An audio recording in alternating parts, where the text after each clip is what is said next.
And in the same way, para naman ma-feel good ako sa buhay ko, hindi naman laging ako lang ang tinutulungan. I was also able to help others na sometimes napapaalala ko 'pag nakikita ko sila, "Ay, natulungan ko pala itong tao 'to." Pero hindi ko siya pinapaalala na tinulungan kita, kundi na-feel ko sa sarili ko na, may value din pala ako, ay may nagawa din pala ako sa buhay ko.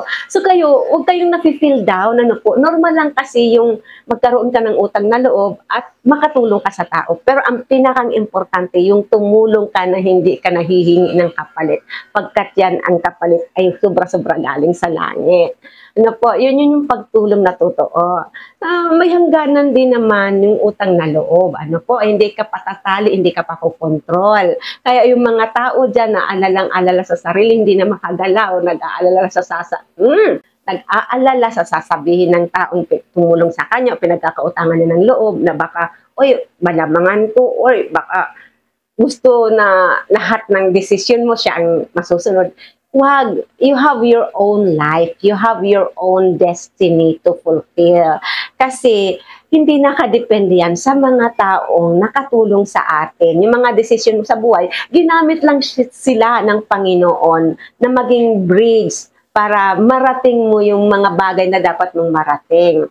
Para maitawid mo yung mga struggles mo sa buhay na mahirapan ka kung nag-iisa ka lang. Kasi talagang ganun ang buhay eh. We need each other. Kaya nga marami yung tao. Kaya nga si Adan hindi kinayang mag-isa lang. Binigyan ni Lord ng Eva, di ba? O magparami. Anong purpose yun? Para magkatulungan. Para magkaroon tayo ng mga kakampi. Ganun po yun. Importante yung samahan, pamilya, pagmamahalan, napaka-importante niyan. Kaya hindi tayo dapat nagmamalaki. Kasi sa buhay natin, hindi tayo, tandaan po natin, hindi tayo laging nakadapa at hindi rin tayo laging nasa taas. Cycle ang buhay umiikot. Pero pag nandyan si Lord sa buhay nyo, hindi kayo pababayaan. Kasi minsan yung struggles natin is, inaayos ni Lord yung heart natin, yung puso natin. Binibigyan tayo ng mga experience para mapatatag tayo, para maging magaling tayo sa buhay.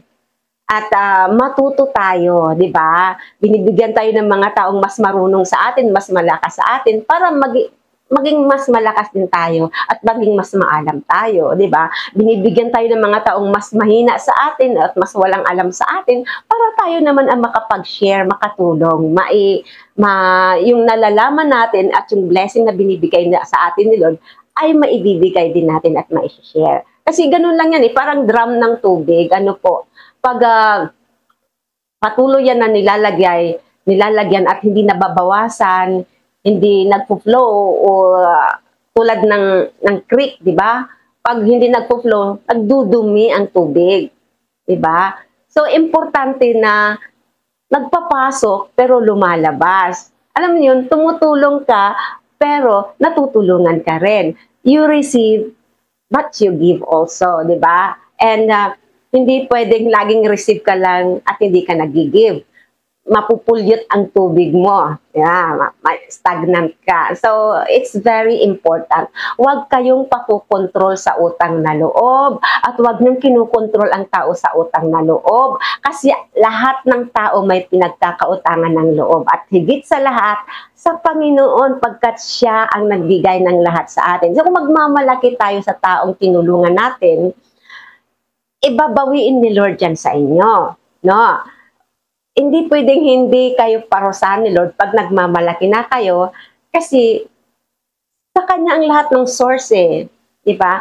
At kayo naman na mga may utang na loob, tayo na may utang na loob, huwag kayong patatali sa taong pinagkakautangan nyo ng loob kasi hindi na kayo makakakilos niyan. Hindi na healthy yun, hindi na rin yun ang gusto ni Lord sa buhay nyo. Kailangan matuto kayo, mag-move forward kasi ang lahat ng bagay sa mundo ay mayroong connection. Sabi nga, di ba, all things work together for good to those who love God. So, yung mga experiences natin, nangyayari yan sa atin for a reason. So, yung pagmamalaki, takot, alisin natin yan.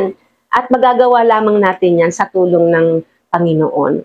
If God is for us, who can be against us? If the Holy Spirit is in you, the Holy Spirit will lead you. The Holy Spirit will teach you, and the Holy Spirit will give you discernment kung anong dapat gawin at kung paano gagawin. Ano po, huwag tayong mawawalan ng pag-asa sa buhay. At huwag tayong panghihinaan, huwag tayong nai-stress sobra dahil sa utang na loob. Hindi yun ang gusto ni Lord. Hindi masamang magbigay, pero kung wala nang natitira sa'yo, ay masama na yun. Diba? Kailangan mayroong natitira sa'yo. Diba? So, paano ka kikilos ulit? Paano ka makakagalaw? Paano ka makakapag